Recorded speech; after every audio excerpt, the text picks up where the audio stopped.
Baik.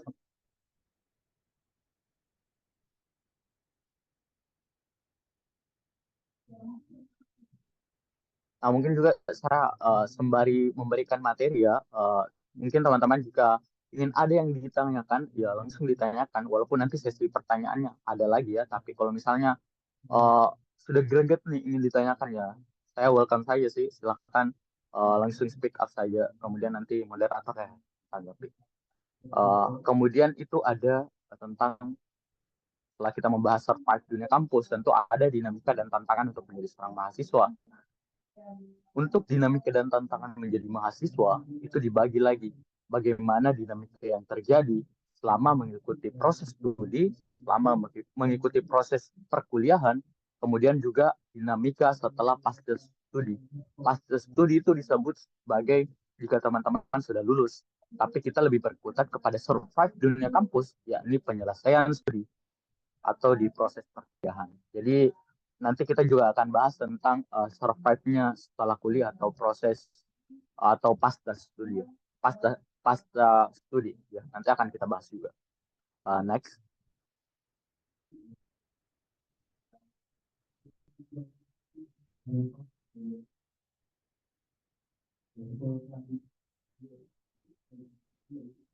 Lanjut. Nah, tentunya ada dinamika ya, dinamika dan tantangan. Di dunia SMA juga sebenarnya itu sama sih, ada dinamika dan tantangannya tersendiri, tapi di dunia kampus itu lebih lebih tinggi dinamika dan tantangannya. Nah, perkembangan teknologi, salah satu dinamikanya itu perkembangan teknologi dan peradaban yang begitu pesat. Salah satu tantangan serius bagi mahasiswa adalah perkembangan era teknologi yang begitu pesat. Mahasiswa itu dituntut mampu memanfaatkan teknologi untuk kebutuhan pendidikan dan kehidupannya.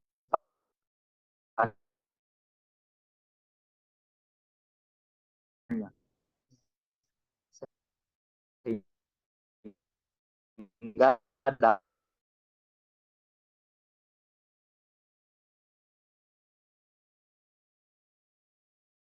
dapat mencegah keterasingan dalam sejarah peradaban manusia. Yang paling penting adalah teknoman, tugas dosen biasanya itu diket pada saat sistemnya tulis tangan, Office, Excel, kemudahan teknologi, apalagi sekarang art intelligence yang mungkin teman-teman sudah tahu sih. Nah, itu salah satu hal yang sangat penting. Jadi kita sebagai seorang mahasiswa, kita dituntut untuk paham IT. Jadi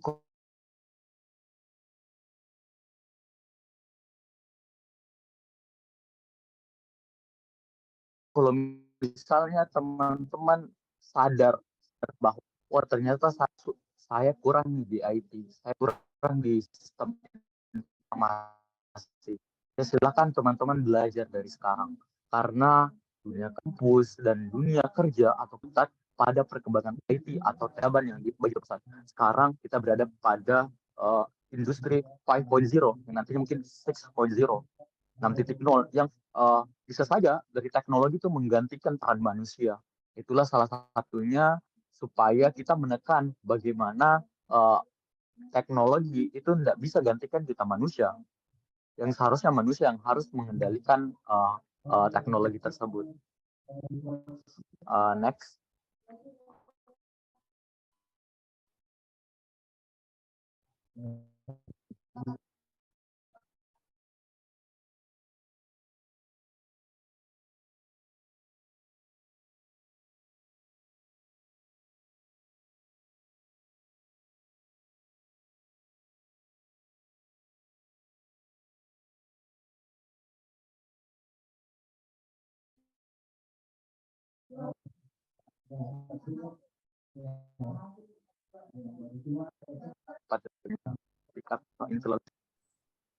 Mohon maaf Kak, suaranya Kak putus-putus di sini. Oh, oke. Tunggu ya, Kak. Kalau sekarang suaranya sudah jelas? Sudah jelas Kak. Oke, makasih. Makasih, Kak. Nah, selanjutnya itu ada kecenderungan sikap yang menyukai fleksibilitas. Di mana kondisi ini mahasiswa itu lebih menyukai hal-hal yang bersifat fleksibel dan menghargai potensi yang dimiliki tidaklah sesuai dengan kebutuhan di dunia kerja yang akan dihadapi mahasiswa di masa yang akan datang. Hal ini bertolak belakang dengan dunia kerja yang menekan kompetisi dan kompetensi. Nah, ini yang salah satu menjadi tugas besar seorang mahasiswa, bahwa bukan hanya fleksibilitas yang kita inginkan, tetapi sikap kita yang terlalu menunda-nunda. Hal inilah yang makanya terjadi sifat fleksibilitas yang suka hal-hal yang menggampangkan lah, hal-hal yang ternyata ada hal yang satu terus kita mau kerjakan yang satu lagi. Nah, ini kondisi sikap manusia yang hal tersebut yang menjadi PR bagaimana itu ingin diatasi. Dan tentunya hal ini, kecenderungan fleksibilitas itu sangat bertolak belakang dengan dunia kerja atau pasca studi. Di dunia kerja itu kita dituntut untuk memiliki kompetisi, kita dituntut untuk berkompetisi, dan kita dituntut untuk mempunyai kompetensi. Kita dituntut untuk lebih unggul dari si A, lebih unggul dari si B. Kemudian kita juga dituntut untuk memiliki kemampuan yang lebih unggul dari si A, kemudian lebih unggul dari si B. Itu yang diinginkan dunia kerja. Dan ya dari perkuliahan saja kita mencontohkan sikap fleksibilitas yang sangat bertolak belakang dengan apa ingin yang dicapai dari pasca studi atau dunia kerja. Next.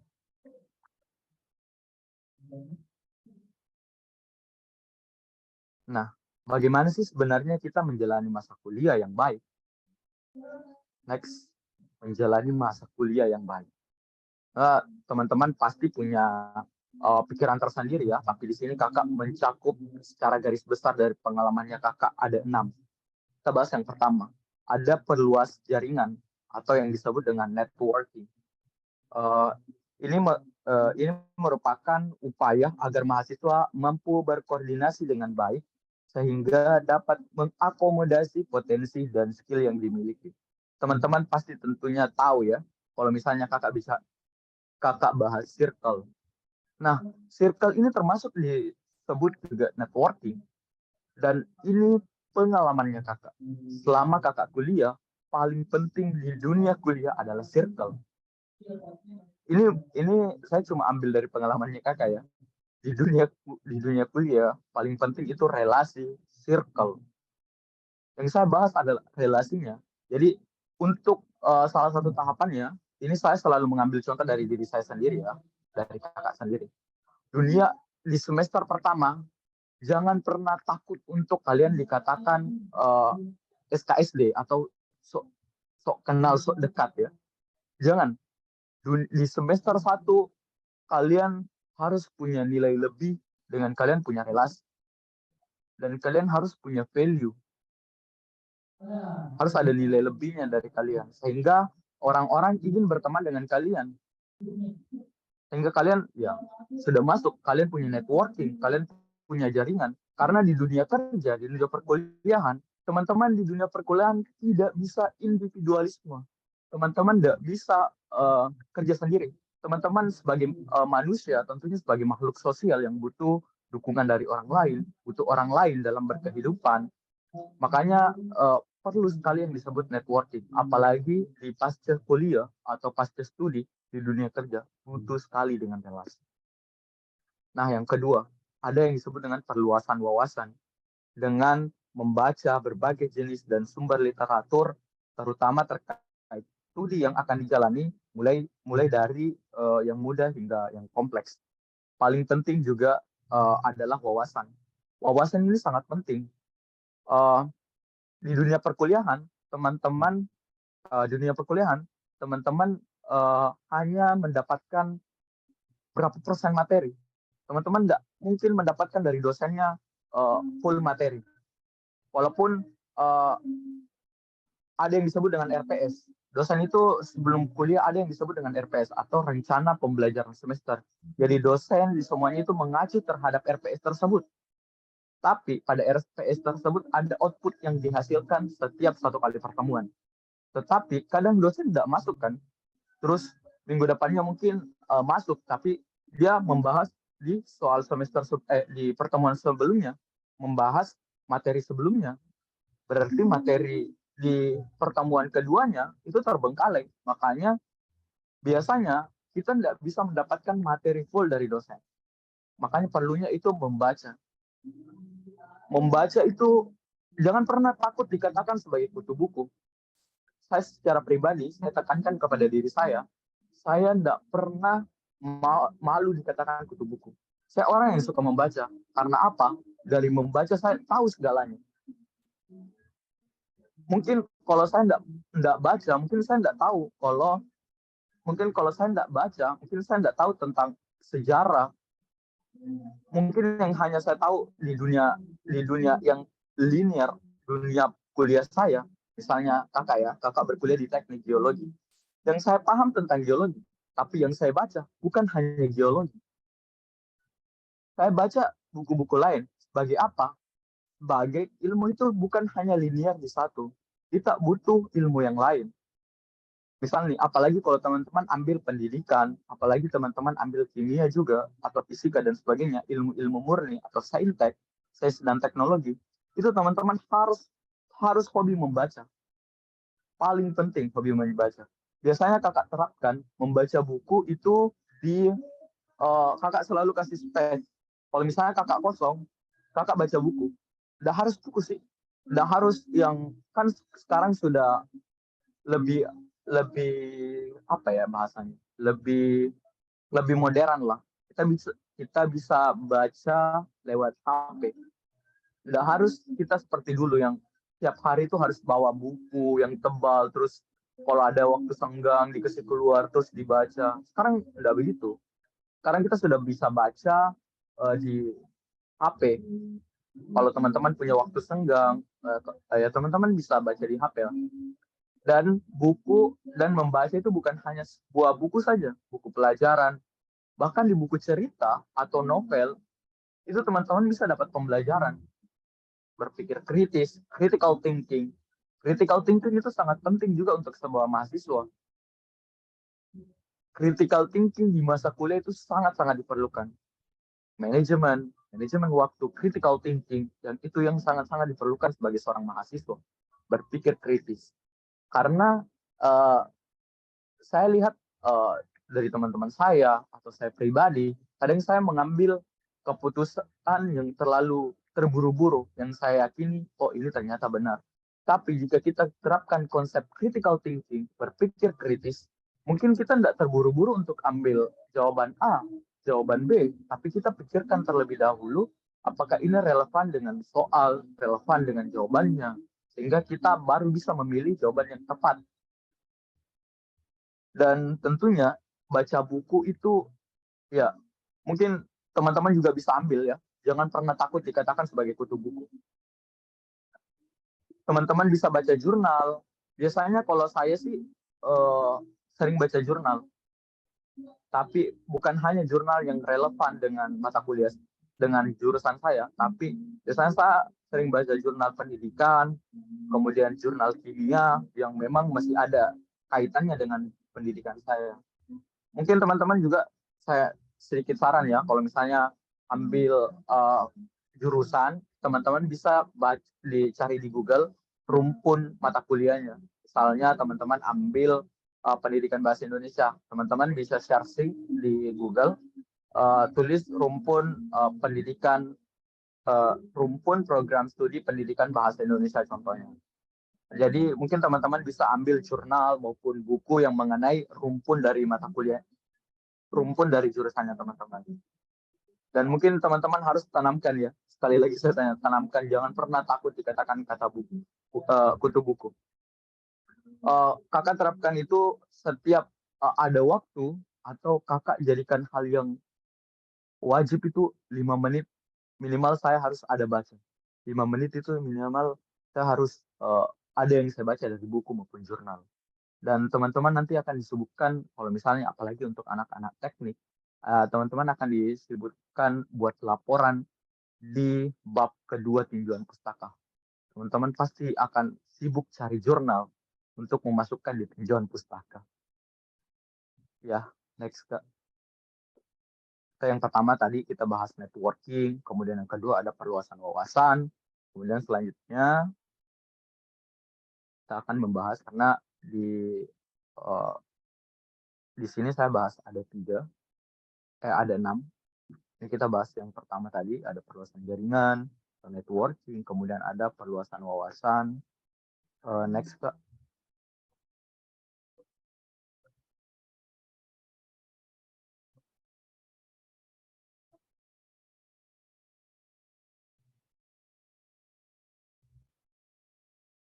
Bisa dilanjut Kak.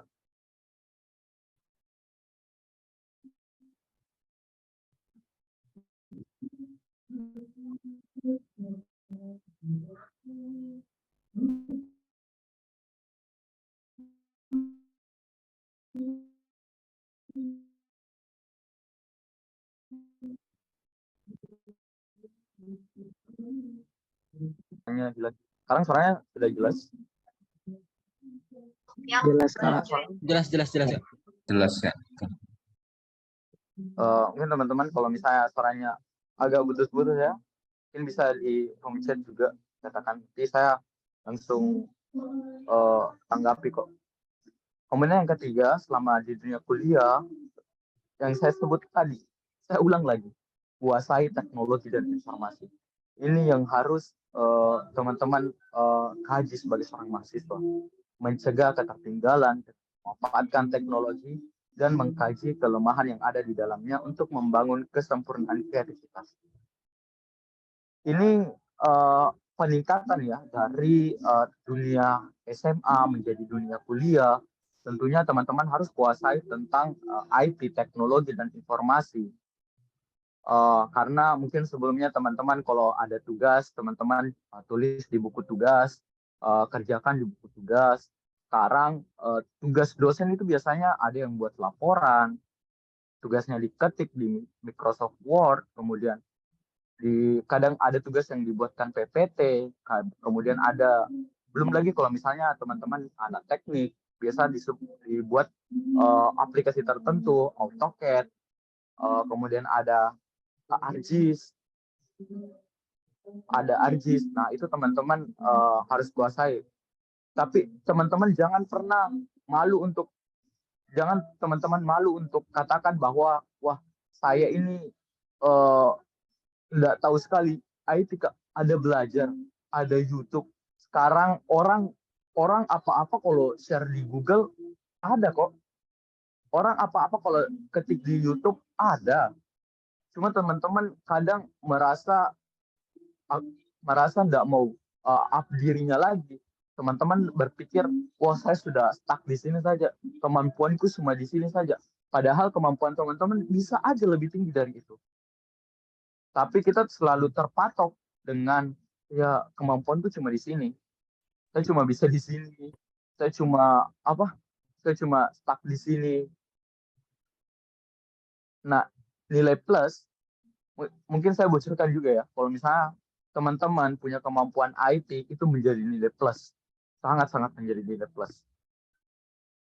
Kalau misalnya teman-teman punya kemampuan IT itu akan menjadi nilai plus teman-teman di mata dosen. Misalnya teman-teman paham cara mengaplikasikan ArcGIS contohnya. Padahal teman-teman belum belajar ArcGIS, tapi teman-teman udah tahu cara penggunaan ArcGIS. Wah itu akan menjadi nilai plus dari dosen. Wah ini belum masuk mata kuliahnya, ternyata udah jago. Padahal teman-teman mungkin tadi dari yang nomor 2 tadi, perluasan wawasan. Ternyata sebelumnya teman-teman udah tahu apa yang akan dipelajari. Kemudian yang keempat itu ada cari gaya belajar yang tepat. Ini yang sangat-sangat penting. Gaya belajar. Mungkin cari gaya belajar yang tepat. Eksplorasi setiap gaya belajar. Sehingga dalam prosesnya mahasiswa menemukan gaya belajar yang efisien dan tidak membebani. Yang paling penting juga efisiensi dan tidak membebani. Biasanya mungkin saya contohnya, bagi diri saya, kalau saat dosen menjelaskan, dosen itu tidak mungkin, biasanya kalau dosen itu menjelaskan pakai PPT atau PowerPoint, Berbeda dengan mungkin pada masa SMA yang kebanyakan ditulis di papan tulis, sekarang lebih ke IT ya, pakai PowerPoint, itu dijelaskan di PowerPoint. Eh, Teman-teman dosen biasanya hanya biasanya hanya menuliskan poin-poin. Nanti teman-teman yang akan cari tahu lebih dalam. Ini juga yang disebut sebagai kurikulum kampus merdeka. Dosen hanya memberikan dosen hanya memberikan kulitnya, mahasiswa lah yang mencari dagingnya. Itu salah satu contohnya ya. Dosen hanya memberikan kisi-kisi ya contohnya, terus teman-teman yang cari jawabannya. Nah, gaya belajarnya kakak contohnya, kakak tidak pernah itu tidak mencatat dalam dosen menjelaskan, dan kakak tidak pernah catat semua yang dosen jelaskan. Kakak selalu catat inti-intinya. Jadi di catatan kakak itu akan kakak bagi menjadi 3 kolom. Jadi ada catatan penting, ada catatan penting, dan note. Note itu biasanya yang dari pikirannya kakak. Mungkin saya jelaskan dari kotak-kotaknya ya. Yang pertama itu ada catatan. Catatan itu adalah catatan kuliah yang dijelaskan dosen. Kemudian catatan penting adalah catatan yang tidak masuk ke dalam pembelajaran atau PPT-nya dosen. Karena dosen biasanya menjelaskan A, kemudian tiba-tiba mahasiswanya bertanya ini, terus dijawablah dosennya. Makanya itu kakak masukkan kepada catatan penting. Kemudian apa notes? Notes itu adalah ringkasan hasil dari catatan. Nah, jadi biasanya kakak itu ada 3 kolomnya di dalam satu catatan. Ada catatan penting, dan notes. Notes itu adalah ringkasan dari catatannya kakak.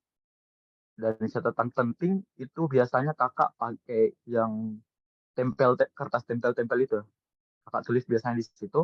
Dan selain itu kakak biasa gunakan waktu kalau misalnya kakak ngaca. Kalau misalnya kakak ngaca ya, karena kakak sering juga bercermin, kakak sering juga apa ya, ngaca diri atau bercermin.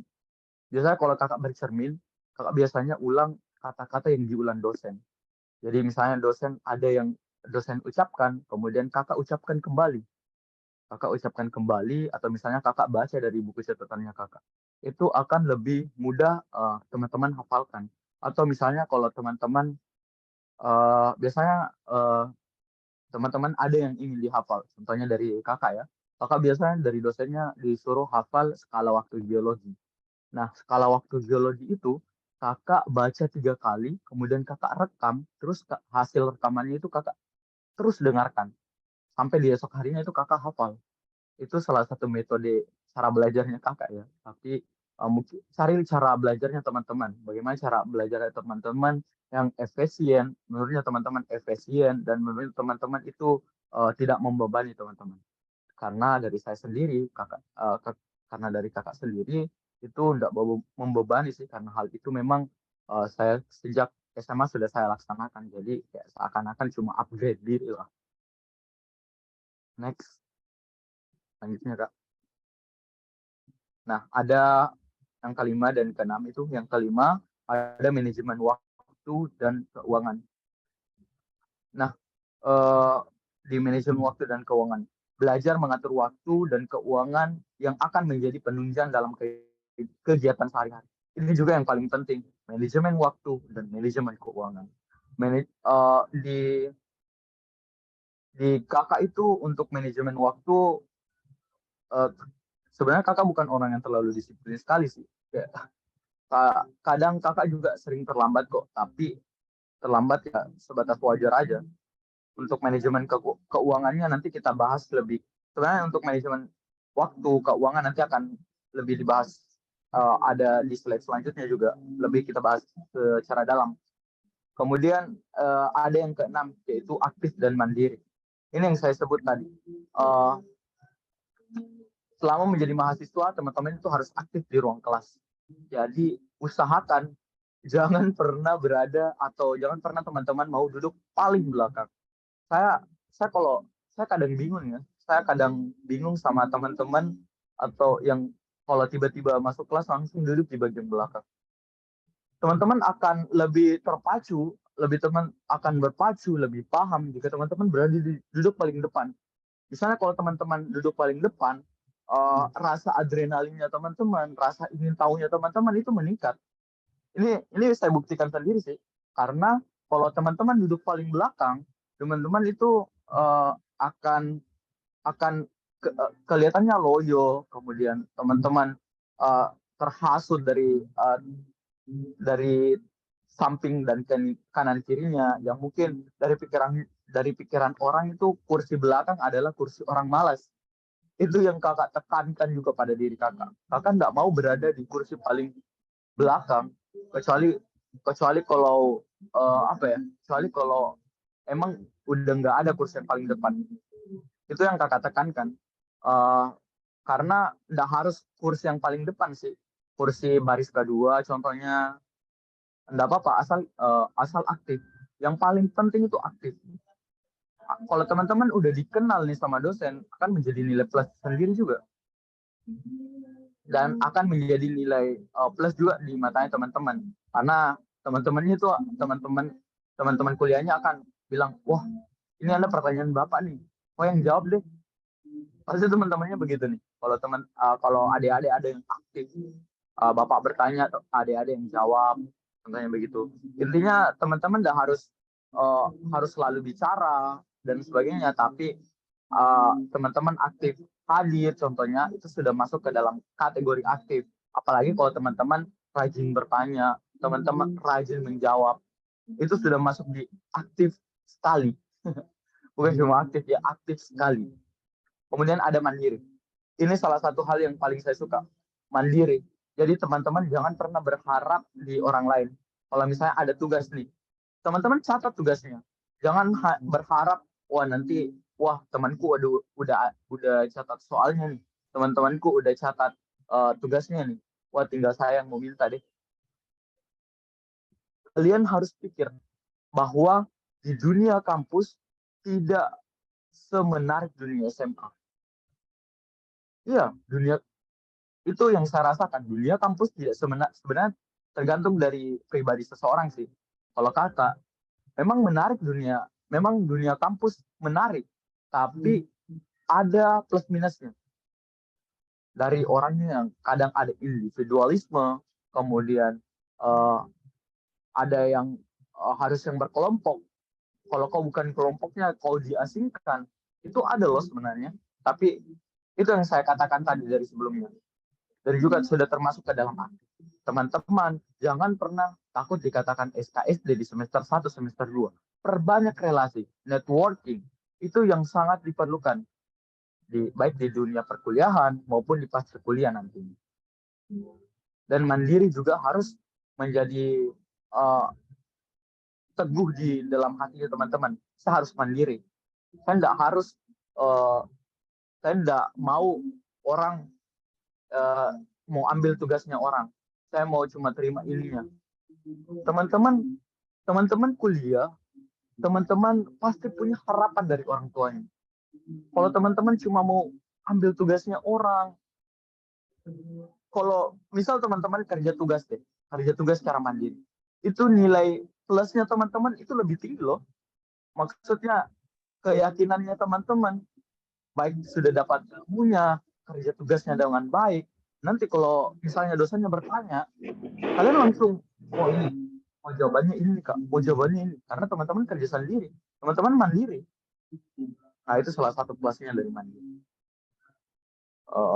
Selanjutnya, next. Nah ini yang disebut, selanjutnya itu manajemen yang baik dan terarah. Tentunya harus punya aturan, harus punya yang aturan tersendirinya, bagaimana memanage waktu yang baik dan memanage waktu, keuangan, itu nanti akan dibahas di slide ini. Next. Nah, yang saya sebut tadi, manajemen keuangan. Teman-teman, di manajemen keuangan kakak bagi menjadi 4. Di manajemen keuangan, teman-teman harus bagi antara keinginannya teman-teman dan kebutuhannya teman-teman. Tentu teman-teman, kakak nggak bisa pungkiri teman-teman pasti semuanya punya keinginan. Pengen punya sepatu ini, pengen punya sepatu bola contohnya, tapi sepatu kuliahnya udah udah robek contohnya, udah bolong. Nah, tentu teman-teman harus punya skala ini antara ternyata saya lebih butuh sepatu kuliah daripada sepatu bola. Nah, ini yang harus ditanamkan kepada teman-teman. Lebih pentingkan kebutuhan daripada keinginan. Kemudian yang kedua, mencatat dan menekan angka pengeluaran. Teman-teman harus sadari, pencatatan itu juga penting. Teman-teman harus punya skalanya. Misalnya kan sekarang juga teman-teman harus giat cari beasiswa juga sih untuk mengurangi, setidaknya ada sedikit lah yang dikurangi biaya hidupnya. Banyak kok beasiswa. Mungkin kakak sarankan untuk teman-teman, kan sekarang rata-rata teman-teman ingin daftar kuliah. Nah, biasanya di semester 1 itu ada beasiswa yang bagus sekali dari Kementerian Pendidikan, namanya itu beasiswa unggulan. Mungkin kalau setelah dari webinar ini, dari kelas pengembangan diri ini, uh, teman-teman bisa share sih apa itu beasiswa unggulan. Biasanya beasiswa unggulan itu dibuka di semester 1 maupun semester 3. Dan ya, penting juga ini, manajemen keuangan. Teman-teman harus catat pengeluarannya apa aja. Biasanya untuk keuangan, kadang kakak catat itu ada mini planning. Jadi mini planning ini biasanya kakak gunakan untuk perencanaan keuangannya kakak. Jadi kakak udah catat UKT-nya kakak, uang semesternya kakak itu segini, sekian. Berarti ini udah nggak bisa diganggu gugat. UKT-nya kakak nggak bisa diganggu gugat. KIP termasuk beasiswa kah? Wajib dicatat tips keuangannya agar tidak minus di akhir bulan. KIP itu termasuk beasiswa juga. KIP itu termasuk beasiswa dari Kemendikbud. Sama dengan beasiswa unggulan yang kakak jelaskan tadi. Kak, di UIN apa?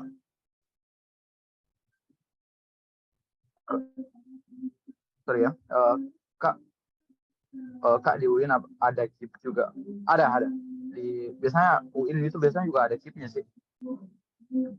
Nanti ya kita bahas pertanyaan-pertanyaan itu. Kemudian tadi setelah kita catat pengeluarannya, apa aja sih pengeluarannya, apa aja sih pengeluarannya, dan bagaimana cara menekan angka pengeluarannya. Ada itu tadi, pentingkan skala kebutuhan. Pokoknya pentingkan kebutuhan daripada keinginan. Karena keinginan akan tercapai kok setelah teman-teman lulus. Yang ketiga itu ada menabung. Ya, paling penting ini, menabung. Menabung atau mencari pekerjaan sampingan. Nah, ini juga kakak terapkan sih. Biasanya kebetulan kakak juga kerja sebagai mentor, juga sebagai data analis. Gajinya kakak itu biasa kakak sisihkan untuk tabungan, kemudian kakak gunakan untuk foya-foya. Tidak. Kakak gunakan untuk kebutuhan kakak yang lainnya. Biasanya karena kakak dari teknik, biasanya itu ada kuliah lapangannya. Nah, kuliah lapangannya itu kakak gunakan dari gajinya kakak gunakan untuk pembayaran kuliah lapangan. Selanjutnya itu belajar hidup lebih hemat. Saya kembali ke pekerjaan sampingan ya. Pekerjaan sampingan itu banyak banget. Dari teman-teman. Ada kerja part time, tapi itu tergantung dari teman-teman. Tapi kalau teman-teman berkecukupan, ya enggak apa-apa, gas-gas aja. Kemudian belajar hidup lebih hemat. Ya, hemat juga itu penting. Hidup hemat itu penting sekali. Tapi di pikirannya teman-teman, hemat itu jangan hanya makan telur, makan mie. Itu bukan hemat ya, penyiksaan. Jadi kalau teman-teman hemat, kakak atur, teman adik-adik atur lah kalau minggu ini adik-adik makan telur, mungkin minggu depan adik-adik makan mie. Ya kan Seninnya makan mie, terus eh, Seninnya makan mie, Selasanya makan telur, ya nanti bisulan orang. Eh, Intinya eh, hemat lah. Itu tergantung dari teman-teman. Nanti manajemen keuangannya sebenarnya tergantung dari teman-teman, tapi manajemen keuangan yang kakak gunakan ya seperti yang kakak jelaskan tadi. Oke, next kak. Nah, ada lagi yang kedua itu ada manajemen waktu. Mahasiswa harus bisa mengatur waktu, memilih prioritas kegiatan mana yang harus diselesaikan terlebih dahulu melalui pengaturan skala prioritas dengan catatan tidak menunda-nunda dan tidak membuang waktu, kemudian fokus pada kegiatan. Nah, ini yang paling penting, manajemen waktu. Manajemen waktu itu terkendala karena kita sering banget tunda-tunda pekerjaan dan kita sering banget buang waktu. Yang paling penting juga itu, apalagi kalau teman-teman banyak kegiatan ya, teman-teman kadang nggak fokus di satu, fokusnya itu banyak. Dan kakak pernah baca riset, mahasiswa di Indonesia itu sering banget nunda-nunda. Misalnya ada tugas nih, oh kita kerja minggu depan aja deh, besok kan minggu depan pengumpulannya. Kita disebut sebagai kaum deadlineer, jadi menjelang akhir itu baru dikerjakan. Hasilnya itu akan berbeda dengan teman-teman kalau udah rancang dari awal. Nah, ya itu yang kakak gunakan. Mungkin manajemen waktu yang kakak gunakan dalam pengerjaan tugas itu kayak begitu. Kalau misalnya dosen udah kasih tugas, misalnya cari pengertian ilmu contohnya, cari pengertian ilmu. Kemudian setelah kuliah, kakak langsung sharing sih apa itu ilmu. Mana kakak dapat, kakak simpan di catatannya kakak. Nanti kakak eh, kalau misalnya udah nggak kerja, nanti kakak langsung uh, paste ke uh, Microsoft Word-nya kakak. Ya jangan pernah, wah ini pengumpulannya tugas ini pengumpulan tugasnya minggu depan. Nanti hari Kamis deh saya kerja, nanti hari Jumat deh saya kerja. Terus deadline-nya hari Senin. Nanti hari Sabtu deh saya kerja. Terus hari Sabtunya sekarang, oh nanti besok deh saya kerja. Kan dikumpulnya hari Senin. Terus tiba-tiba udah hari Senin paginya, wah udah rame nih di grup. siapa yang udah Siapa nih yang udah punya, yang udah kerja tugas ininya, udah capean karena enggak karena itu tadi hobi hobi tunda-tundanya tadi sih, hobi tunda-tundanya itu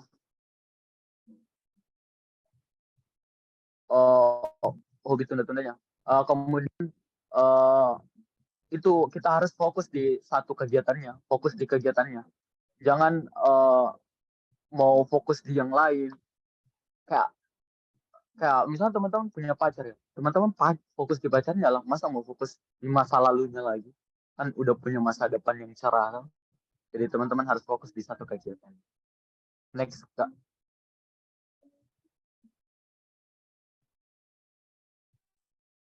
Setelah manajemen keuangan, manajemen waktu, bahas manajemen, dilanjut kak.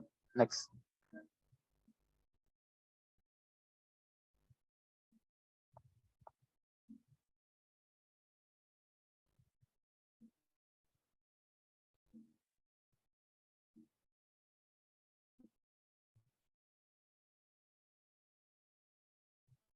Nah, mungkin saya juga ya pertanyaan kak, di UIN itu ada KIP juga. Nah, untuk sebenarnya Kementerian Pendidikan itu membawahi, oh nanti deh saya jawab, kita bahas, kita percepat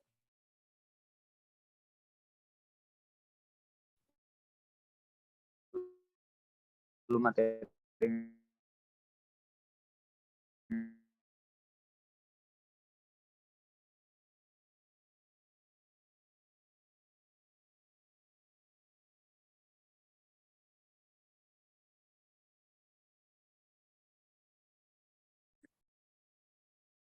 Mohon maaf Kak, suaranya agak tersendat.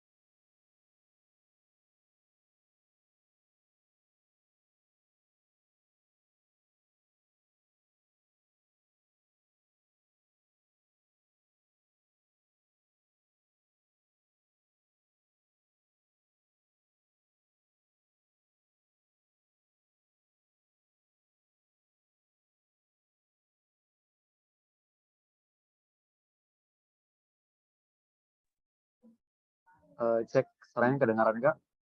Oh iya Kak, sudah terdengar. Sorry ya tadi terkeluar kami jaringan ya. Eh, kemudian yang kemudian yang ketiga itu manajemen belajar. Nah, yang seperti kakak jelaskan tadi tentang eh, cara belajarnya, mungkin teman-teman bisa atur cara belajar yang baik dan efisien menurutnya teman-teman. Dan itu cara belajar yang tidak membebani dari teman-teman. Setelah manajemen belajar, setelah menemukan gaya belajar dengan yang sekiranya efektif, perluas waktu belajar dan sumber-sumber yang digunakan itu hanya melalui pendidikan formal yang kakak jelaskan tadi. Bukan hanya bisa belajar dari pendidikan formal. Pendidikan formal itu seperti apa sih kak? Pendidikan formal itu kalau teman-teman, kalau adik-adik kuliah, kalau adik-adik di masa SMA, itu yang disebut dengan pendidikan formal. Ada juga pendidikan non formal. Pendidikan non formal contohnya itu apa? Kayak webinar ini, pendidikan pelatihan. Nah, itu yang disebut dengan pendidikan non formal. Jadi teman-teman harus tahu juga bahwa pendidikan itu bukan hanya dari segi formal, ada juga dari pendidikan non formal yang bisa didapatkan dimanapun dan kapanpun. Pelatihan, contohnya webinar, contohnya itu salah satu pendidikan non formal juga.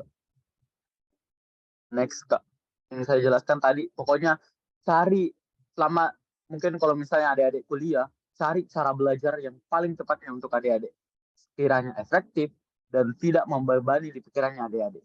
Itu yang paling penting. Itu cara mengatasi bagaimana manajemen belajarnya adik-adik. Selanjutnya kak. Nah, kemudian yang keempat itu ada manajemen organisasi. Manajemen organisasi itu bukan semata-mata menjadikan mahasiswa lebih baik daripada mahasiswa lain, akan tetapi melalui organisasi mahasiswa dapat mengembangkan berbagai keterampilan. Manajemen organisasi itu dapat dilakukan dengan menjalin komunikasi dan kerjasama yang baik antar sesama anggota dan pengurus. Organisasi itu ada nilai plusnya.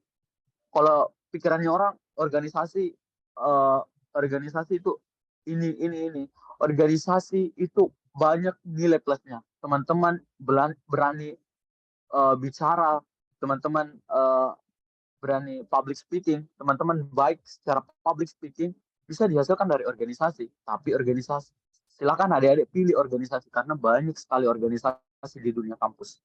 Ada organisasi internal, ada organisasi eksternal. Apa sih kak itu organisasi internal? Apa itu organisasi eksternal? Organisasi internal berarti organisasi yang berada di bawah universitasnya teman-teman. Sedangkan organisasi eksternal, organisasi yang berada di luar naungan universitasnya. Ini contohnya apa kak? Contoh organisasi internal contohnya. Himpunan himpunan jurusannya teman-teman. Misalnya teman-teman fisika, jadi himpunan mahasiswa fisika contohnya. Kalau eksternal itu apa kak? Eksternal itu ada yang disebut himpunan mahasiswa Islam Indonesia, HMII contohnya. Itu salah satu contohnya. Himpunan mahasiswa Muhammadiyah Indonesia. Nah itu salah satu contoh organisasi eksternal. Selanjutnya kak, next.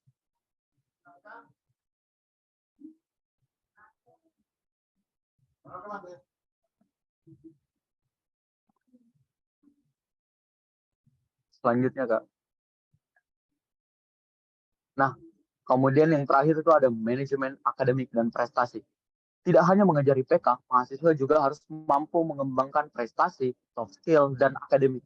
Ketiga hal ini itu akan berkesinambungan satu sama lain. Setelah menemukan bakat dan hobi, mahasiswa itu bisa memperluas pengalaman dengan mengikuti kompetisi-kompetisi sebagai bentuk manajemen akademik dan prestasi. Jadi saya jelaskan lebih terperinci lagi ya. Selama kuliah itu ada yang disebut dengan KRS. KRS itu adalah kartu rencana studi. Jadi mata kuliahnya teman-teman itu berada pada KRS tersebut. Misalnya KRS itu kayak rundown mata kuliah teman-teman yang akan teman-teman dapat di satu semester ke depannya, yang disebut dengan KRS. Kemudian ada juga yang disebut dengan IPS. IPS itu apa kak? Ilmu pengetahuan sosial, bukan ya? IPS itu adalah indeks prestasi semester. Jadi nilai semester atau bahasanya nilai semesternya teman-teman. Kemudian ada yang disebut dengan IPK, indeks prestasi kumulatif. Indeks prestasi kumulatif adalah nilai dari jumlah semesternya teman-teman. Misalnya IPK-nya, misalnya IPK teman-teman di IPS teman-teman di semester 1 itu 4, kemudian IPS teman-teman di semester 2 itu 4. berarti indeks prestasi kumulatifnya teman-teman itu 4. Karena akan ditambahkan nanti, terus dikurang dengan jumlah SKS yang diambil. Itu ya, KRS, IPS, IPK. Nah, itu. Kan ada lagi prestasi. Prestasi sangat-sangat penting. Itu juga bisa dimasukkan kepada CV-nya teman-teman. Jangan pernah takut untuk berkompetisi. Misalnya teman-teman di semester 1, silakan teman-teman berkompetisi. Banyak sekali ajang prestasi yang teman-teman bisa raih. Lomba Kemendikbud itu banyak sekali. Lomba Kemendikbud itu nilainya nilai plus sangat sekali. Ada ada PIMNAS, Pekan Ilmiah Mahasiswa Nasional, itu salah satu lomba yang populer sekali yang diadakan Kemendikbud. Kemudian ada kompetisi jembatan, kemudian ada kompetisi jembatan Indonesia, kemudian ada kompetisi robot tanpa awak. Itu salah satu kompetisi yang diadakan uh, Kemendikbud. Dan salah satunya dari kumpulannya itu ada yang disebut dengan Pilmapres atau pemilihan mahasiswa berprestasi. Pilmapres ini adalah ajangnya mahasiswa berprestasi seluruh Indonesia. Jadi nanti prosesnya itu ada Pilmapres tingkat fakultas, kemudian ada Pilmapres tingkat universitas, Pilmapres tingkat wilayah, kemudian jika lolos di tingkat wilayah, kemudian barulah lanjut di tingkat nasional. Itu yang kakak angan-angankan sekali, menjadi mahasiswa berprestasi di Pilmapres. Kemudian ada yang disebut dengan akademik, ya. Selain prestasi, kita harus punya akademik yang baik. Dengan apa? IPK yang bagus, mata mata kuliah itu enggak error itu kalau dibilang mengulang. Jadi kalau di Unhas itu nilainya 0 atau mengulang. Terus D itu nilainya 1, itu berarti dia bisa diulang. Dia nilainya lulus tapi harus diulang. Next Kak. Nah, terima kasih. Ya, itulah tadi materi yang sempat Kakak sampaikan. Selebihnya saya kembalikan kepada moderator. Terima kasih. Nah, baik, terima kasih materinya Mas Andi Muhammad Fajar. Wah, materinya sangat menarik sekali ya.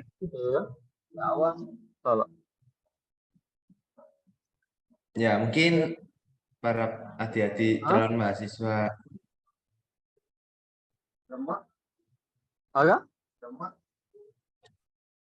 ya mungkin calon adik mahasiswa ini mungkin ada sesuatu yang mengganjal di pemikirannya tentang dunia perkuliahan.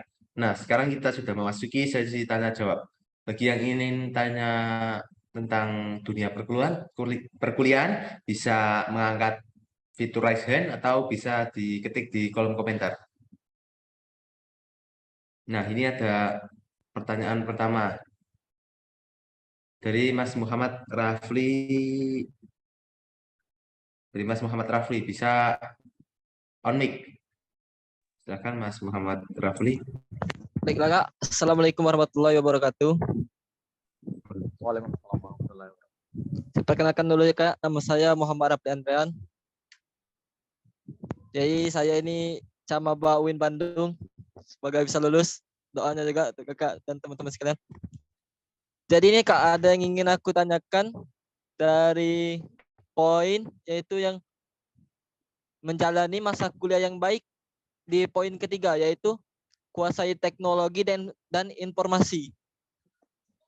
Nah Kak, dalam hal ini saya bisa dibilang gaptek lah, gagap teknologi ya Kak.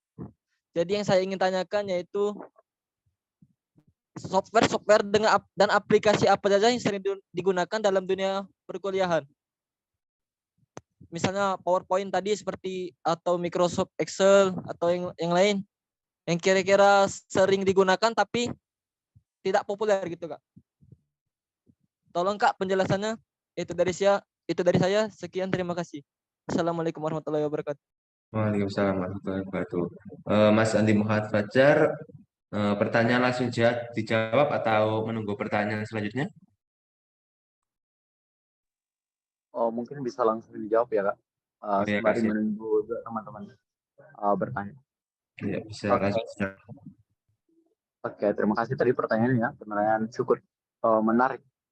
Bagaimana sih Kak kalau misalnya saya gaptek, saya tekankan untuk apa ya tadi, Afli, jangan pernah takut untuk dikatakan gaptek. Gaptek itu bukan bukan bukan hal yang salah loh. Gaptek itu sebagai bentuk pengembangan dirinya adik-adik, bahwa ternyata saya cuma stuck di sini. Saya bisa lebih upgrade diri saya lebih bisa lebih tinggi. Nah, eh, mungkin dari Lofi tadi bisa cari di YouTube contohnya cara menggunakan ini. Dan ditanyakan tadi softwarenya. Kalau software yang sering digunakan biasanya itu yang umum-umum sih, dari Microsoft Office, Microsoft Word, Excel, kemudian PowerPoint. Tapi biasanya ada dosen juga yang sering gunakan uh, kalau software dunia keteknikan ya, contohnya ada ArcGIS. Di jurusannya kakak biasanya gunakan ArcGIS. ArcGIS itu cara pembuatan peta, dari peta dasar menjadi peta yang bisa diisi banyak penjelasan. Itu yang disebut software ArcGIS. Kemudian ada Geoslope, kemudian ada AutoCAD. Nah itu. Tapi kalau untuk di UIN kakak kurang tahu ya. Tapi biasanya hal-hal basic yang teman-teman pelajari itu pasti ada Microsoft Word, Excel, PowerPoint, itu yang harus teman-teman kuasai sih. Kemudian biasanya ada penggunaan Google Drive. Google Drive itu harus teman-teman kuasai juga. Penggunaan email, Gmail, itu teman-teman juga harus kuasai. Karena biasanya ada dosen sih yang minta mau dikirimkan tugas lewat Gmail, tapi mungkin teman-teman, wah saya nggak tahu cara kirim lewat Gmail dan sebagainya. Teman-teman harus tahu itu. Teman-teman juga harus tahu bagaimana cara menyimpan file di Google Drive, bagaimana teman-teman harus jago buat GFrom, kemudian bisa dipindahkan menjadi Google Spreadsheet. Itu yang teman-teman juga harus pahami. Intinya IT itu tentang lebih kurang lebihnya itu mengenai Microsoft Office sih. Untuk software-softwarenya mungkin teman-teman kalau udah masuk kuliah, tapi yang kakak ambil dari basic atau background pendidikannya kakak sih, dari teknik biasanya itu softwarenya paling penting itu AutoCAD, kemudian ArcGIS, ya itu sih kalau dari kakak. Paling penting kuasai tentang Microsoft Office, Word, Excel, PowerPoint. Kemudian masih banyak sih, tapi yang umumnya digunakan itu yang tiga tadi, Word, Excel, PowerPoint. Nah itu sih jawaban dari kakak. Oke, Raffi, semoga terjawab. Oke Kak, terima kasih ya Kak penjelasannya. Nah, ini ada beberapa pertanyaan di kolom komentar, Kak. Kak, bisa saya bacakan. Yang pertama dari Kak Jamila Salma. Kak, aku kan udah UTBK ya, kemarin tanggal 11 Mei 2023. Selain itu, ngapain ya biar nggak overthinking dan pikiran tetap optimis? Oke, pertanyaan menarik juga nih. Apa yang harus dilakukan sih setelah saya UTBK? Kalau kebetulan kita kan nggak UTBK sih, kakak pakai jalur SN, makanya mungkin kakak jawab semampunya kakak ya. Apa yang harus digunakan biar udah overthinking selama menunggu pengumuman? Teman-teman harus cari informasi mengenai jalur selain itu. Jalur selain itu apa sih Kak? Jalur mandiri. Teman-teman harus tahu jalur mandiri apa aja sih. Karena banyak loh jalur mandiri. Karena teman-teman harus tahu. Ada yang disebut dengan PTNBH. PTNBH itu apa sih Kak? Perguruan Tinggi Negeri Berbasis Hukum. Biasanya Universitas PTNBH itu memiliki ruang memiliki porsi keterimaan mahasiswa itu ada 3. Ada dari SNBP, SNBT, dan Mandiri. Dan biasanya untuk Mandiri memiliki space porsi yang sangat besar, yakni 50%. Jadi saran dari saya, selain banyak doa, dekatkan diri kepada Tuhan, cari info-info pendaftaran mandiri. Jalur lain, jalur mandiri. Kalau misalnya teman-teman mau daftar UIN bisa cari jalur mandiri UIN dan sebagainya. Itu supaya teman-teman nggak berkutat di hal yang iya bagaimana ya ini. Dan selain itu juga mungkin selagi teman-teman mengisi waktu kosong, mungkin ada soal yang teman-teman, wah ini soalnya menarik nih, biar biar kan kan lagi nggak ada yang saya kerja nih, saya mau jawab soalnya deh. Oh soalnya kemarin yang saya ingat itu begini-begini. Oh soalnya itu begini-begini. Saya mau coba kerja ulang deh. Apa jawaban saya udah benar nih yang saya pas pilih di UTBK atau berbeda? Nah itu yang mungkin teman-teman yang bertanya tadi, mungkin yang bertanya tadi bisa gunakan hal itu, cari cari jalur mandiri, kemudian kerjakan tugasnya, kerjakan soal yang teman-teman masih ingat pas UTBK.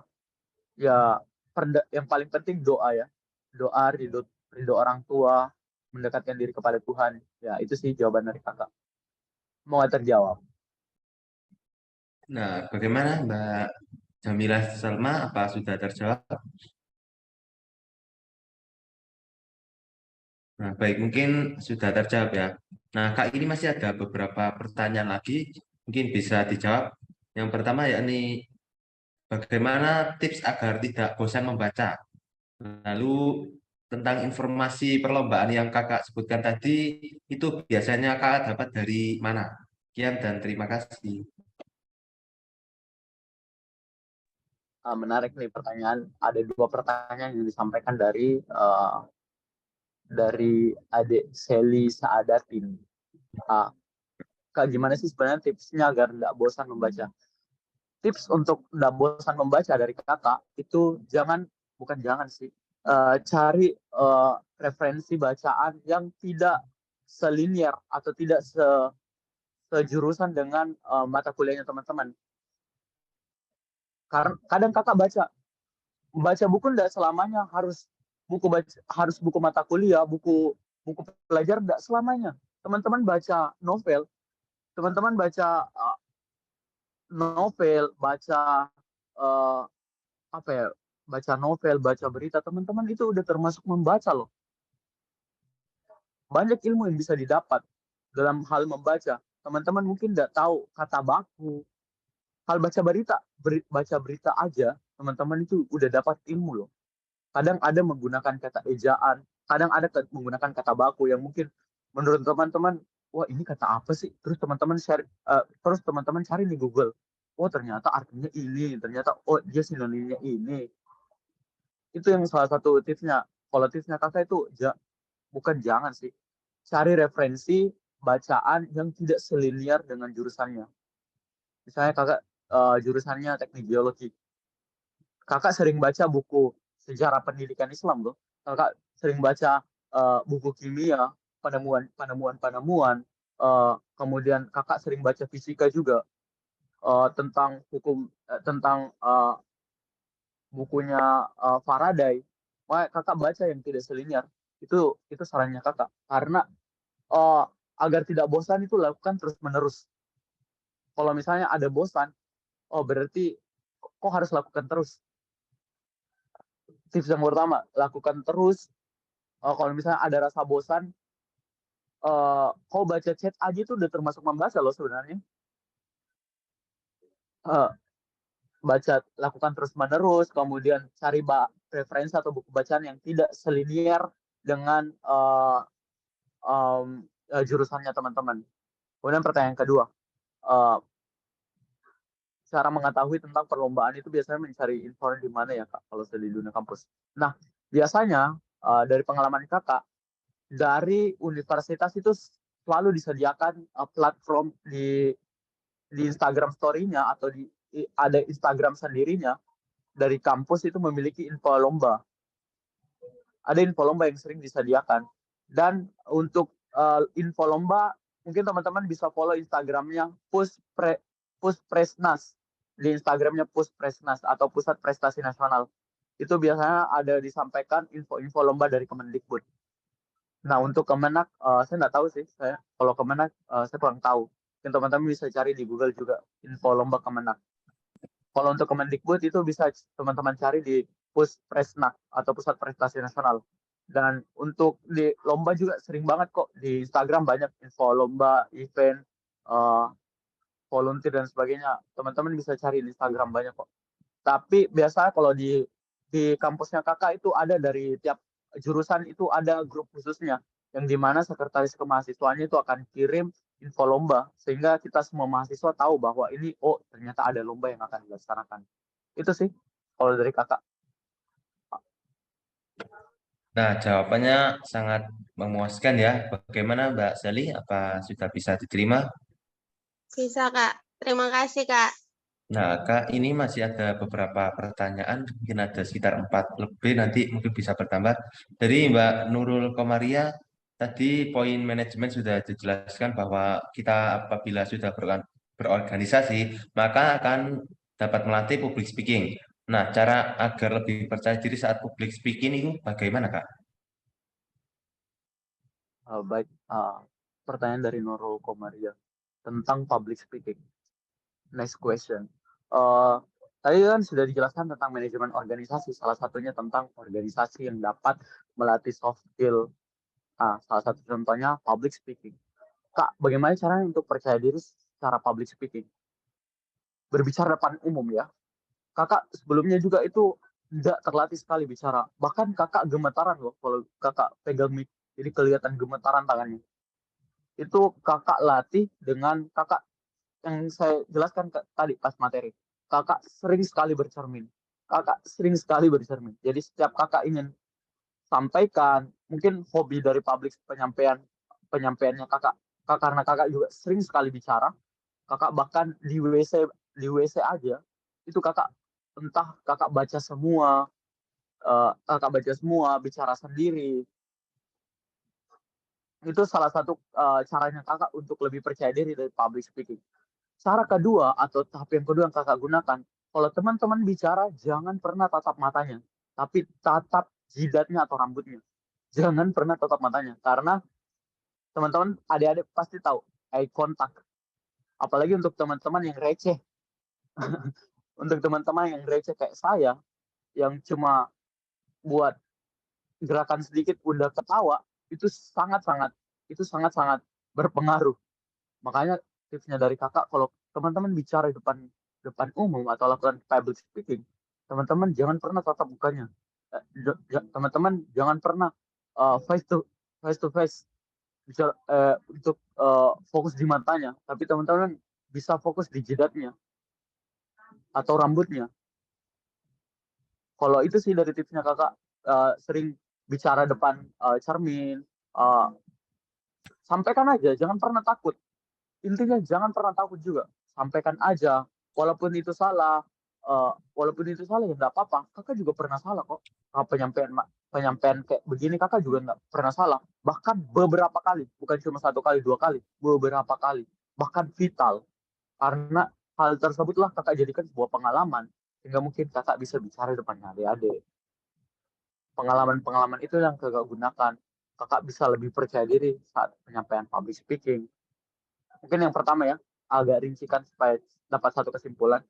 Saya sering bicara depan cermin, kemudian kalau kakak bicara itu kakak nggak pernah tatap matanya, tapi kakak tatap jidatnya atau rambutnya. Itu sih kalau dari kakak. Semoga terjawab ya pertanyaan dari Nurul Komaria. Nah, gimana Mbak Nurul Komaria? Sudah siap untuk public speaking nanti di dunia perkuliahan?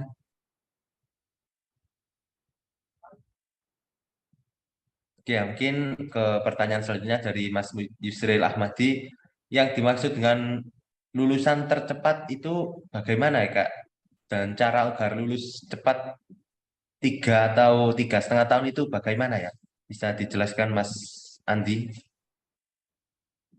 Oke, terima kasih. Terima kasih Kak. Terima kasih juga atas pertanyaannya dari saudara Yusril. Kak, saya pernah dengar katanya ada lulusan tercepat. Nah, ya, ada lulusan tercepat. Tapi lulusan orang itu nggak pernah 2 tahun. Biasanya itu 3 tahun, 3,5 tahun, 4 tahun. 4 tahun wajar lah, 8 semester. Jadi kita harus tarik dari belakangnya aja. Untuk lulus itu kita harus memenuhi 144 SKS. Saya nggak tahu sih kalau ternyata beda ya. Tapi ini saya punya dari backgroundnya. Tapi teman-teman adik-adik mungkin bisa tarik dari gambaran yang kakak sampaikan. Saya ambil contoh di universitas saya. Kalau di universitasnya kakak, untuk lulus itu kita harus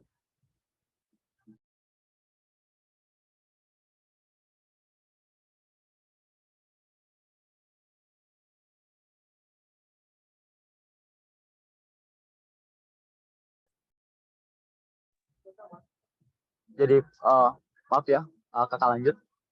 Kemudian ada lulusan tercepat. Nah, kakak ambil contohnya di universitasnya kakak ya. Universitasnya kakak itu harus memenuhi 144 SKS. Nah, 144 SKS itu harus ditempuh, bukan harus sih, ditempuh dalam 8 semester.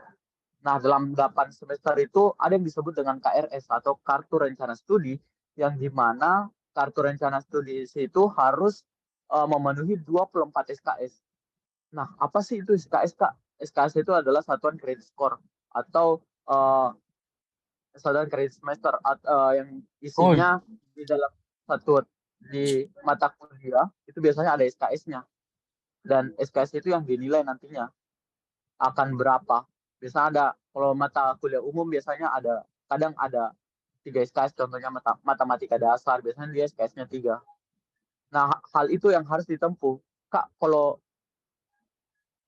lulusan tercepat itu maksudnya apa? Berarti dia udah bisa menyelesaikan 144 SKS-nya, walaupun hanya eh, dalam dalam waktu tempuh 3,5 tahun, yang wajarnya kan 4 tahun. Karena berarti dia di semester-semester awalnya dia udah di KRS-nya dia udah full kan 24 SKS. Jadi dia lebih cepat ambilnya maksudnya. Mungkin dari mata kuliahnya baru diambil itu di semester 3, tapi dia udah ambil di semester mata kuliahnya di semester 5, tapi dia udah ambil di semester 3 untuk memenuhi 24 SKS-nya.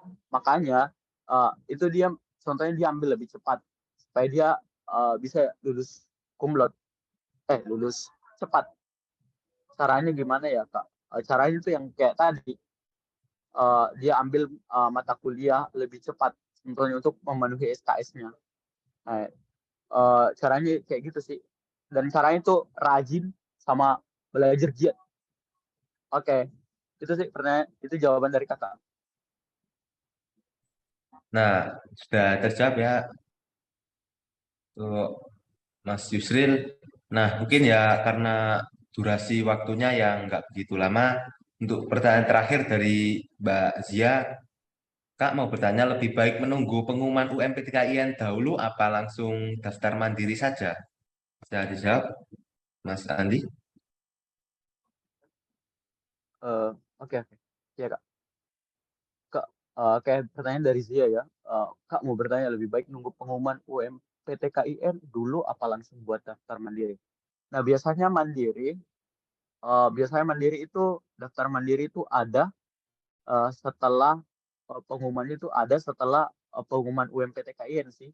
Dan biasanya untuk daftar mandiri itu ada yang diambil berdasarkan nilai UMPTKIN.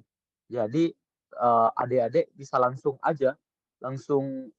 cari aja, atau kalau udah bisa daftar, sarannya kakak itu daftar aja. Tapi kalau misalnya teman-teman lolos UMPTKIN, kan kan sebagai plan B aja untuk daftar mandirinya. Kalau misalnya teman-teman, kalau adik-adik nggak lulus UMPTKIN, tapi harapannya teman adik-adik harus lolos ya, amin amin. Semoga adik-adik lulus UMPTKIN-nya. Kalau sarannya kakak sih, eh, lebih baik cari dulu tentang pendaftaran mandiri, cari tahu dulu sembari menunggu pengumuman UMPTKIN.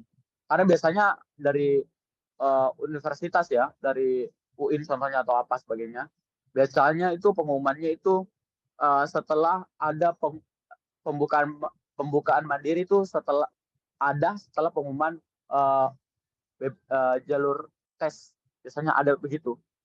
Karena persyaratannya, contohnya kadang ada persyaratannya itu dengan menggunakan nilai UMPTKIN atau nilai UTBK. Makanya sarannya kakak, uh, cari tahu mengenai jalur mandirinya sembari menunggu pengumuman UMPTKIN.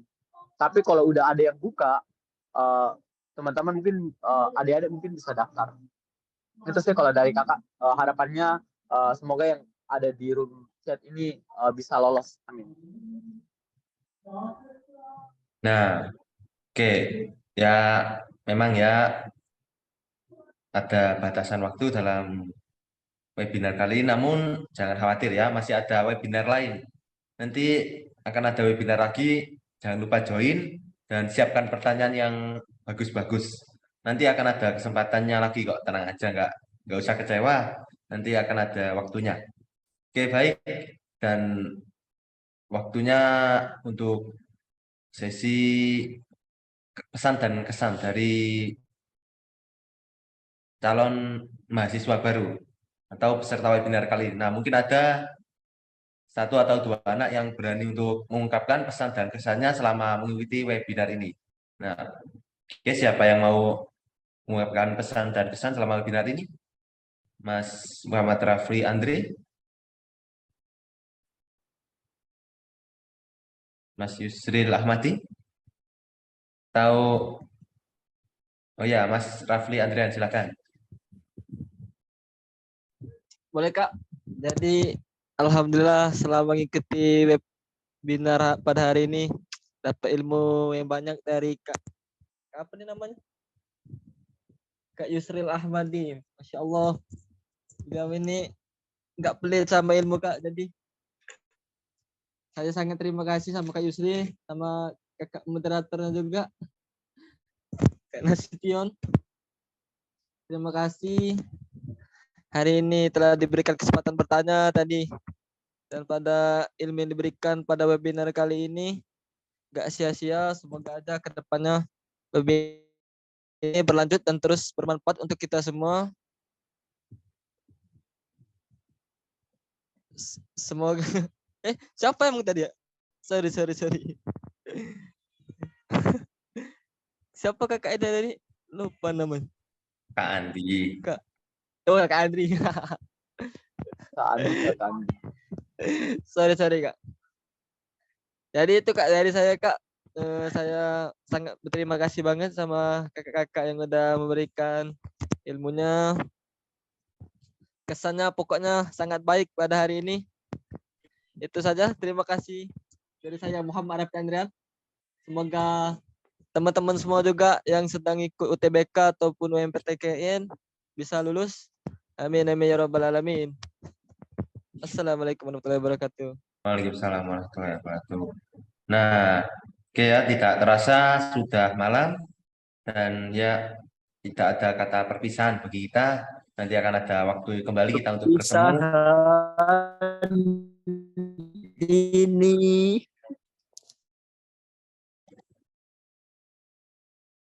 Ya, Terima kasih Kak. oh ya, sama-sama. Nah ya, mungkin cukup untuk webinar kali ini ya. Tetap semangat dan jangan lupa untuk sering berdoa, belajar, dan minta doa restu kepada orang tua. Nah, webinar kali ini saya akhiri dan saya tutup. Sampai bertemu di webinar selanjutnya. Jangan lupa absensi. Absensinya sudah saya kirim ke chat Zoom.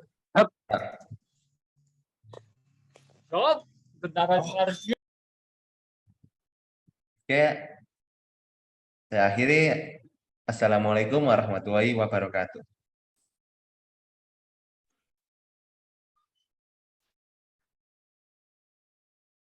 Waalaikumsalam warahmatullahi wabarakatuh.